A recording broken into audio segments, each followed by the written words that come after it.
What if I told you the greatest empire in human history wasn't just built on blood, but on silence? Not just on victory, but on vanished voices, broken bodies, and forgotten names. This is the world of Genghis Khan, the Khan of the burned earth. His armies didn't conquer, they erased. They didn't just march in and demand loyalty, they brought fire, steel, death, and not just to soldiers, not just to kings, but to everyone. From the oldest man to the youngest infant, nothing was spared. Entire populations disappeared like ash scattered in the wind. But the young women, they were taken, not as survivors, as spoils, dragged away from their burning homes, pulled from the arms of the dead. Many never saw their families again. Their childhood ended in screams and smoke, and for those who were beautiful, the nightmare had only begun. You see, in Genghis Khan's world, war wasn't just about territory. It was about power, raw, cruel power. And in that brutal game, women were treated as currency. Not just flesh and blood, but trophies. Proof that a warrior had spilled enough blood to be rewarded. European women, in particular, were seen as especially valuable.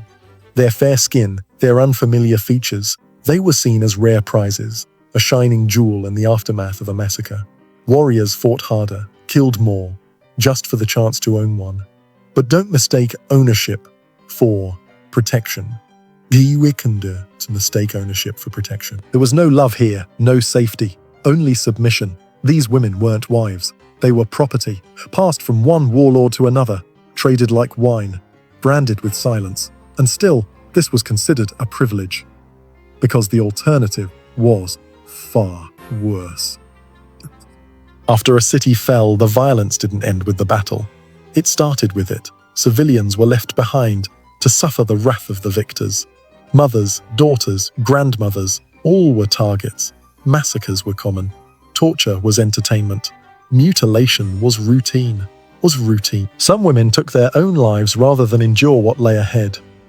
But if a woman was young and beautiful, she might be spared. Not out of kindness, out of utility. She became a prize of war, a reward. Her survival depended entirely on how useful or desirable she was to the men in power. The Mongols didn't destroy everything. They were practical. If something had value, be it gold, horses, or women, they kept it. And the most beautiful among the captives were taken directly to Genghis Khan himself. Some were added to his infamous harem, Samram. Others were gifted to loyal generals, commanders, or nobles. The word "a gift" sounds polite, but don't be fooled. These women were handed over like meat at a feast. No voice, no choice. Historical accounts tell us Genghis Khan had 4 official wives. But beyond them, he kept over 7,000 concubines, 7,000 women, all held for his personal use, chosen after battles, presented before him like offerings to a god of war. He didn't just want victory, he wanted proof of it in every form. Victory, he wanted proof of it in every form. Cities razed it, and daughters of nobles placed in his bed. And yet, somehow, he was respected, even loved. Genghis Khan wasn't just a brute. He was a mastermind. He created a system, a war machine with military genius and brutal discipline. He followed the laws of Yasa with strict devotion. His empire ran on merit. At least for men, you could rise by talent, not just birth. But for women, there was no merit, only value, only appearance, only usefulness. Yet, in the shadows of this horror, there were rare exceptions. Some women found a way to rise, not by rebellion, but by intelligence. One was Dorajin, the wife of his son Agadai. She had once been a captive, but when her husband died, she ruled Mongolia for 4 years, from concubine to queen regent. Her story is extraordinary, but it is one in thousands. The rest, erased. When the Mongols conquered Goron, the capital of a proud Asian empire, what followed wasn't simply defeat. It was destruction. Turk Katan, a powerful queen, was dragged away. Her royal children murdered. Her family shattered.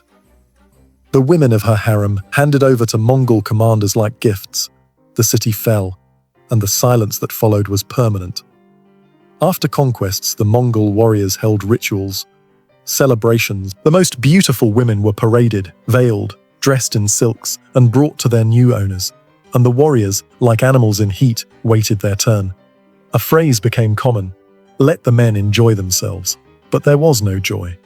Only pain, suffering hidden behind closed tents. Suffering hidden behind closed tents, behind noble titles, behind music played by the Khan's personal band of 20 young female musicians who followed him into battle. Their job, to play a gentle melody while men died and women wept. There's even a haunting story of a Chinese envoy invited to dine with Genghis Khan.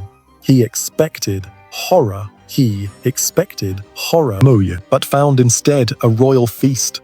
He was seated next to the Khan's wife and several concubines. They were called ladies, treated with dignity, dressed in the finest robes, speaking softly, smiling politely. But that respect was a mask. It only existed for the most beautiful, the most talented, the most useful. Dignity stolen from freedom. And for those who were disloyal, even the whisper of betrayal meant death. There was no room for unfaithfulness in Genghis Khan's world. Concubines were his. Any man who touched them, servant or general, was put to death. Even a misunderstanding could end a life. Like the story of Na, a man who once protected a woman named Kulan, a woman the Khan desired. Na kept her safe from rough soldiers, sheltering her in his home for just 3 days. When the Khan found out, he assumed the worst and ordered Na's execution.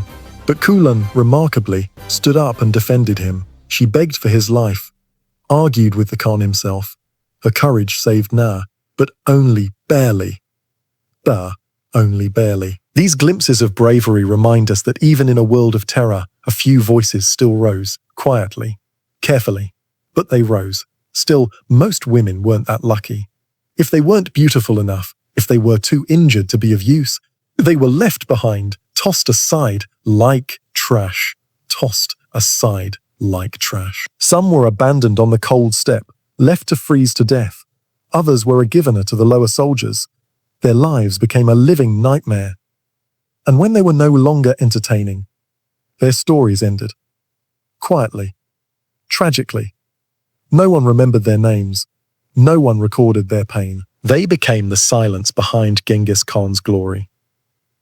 So the next time someone speaks of him as a great leader, a visionary, a unifier, remember what his victories cost. Not in numbers, but in voices, in lives, in the untold agony of women whose only mistake was being born in the path of his empire. This is not just history, it's a warning, because when power is worshipped more than people, what rises may look like a kingdom, but it's really a graveyard.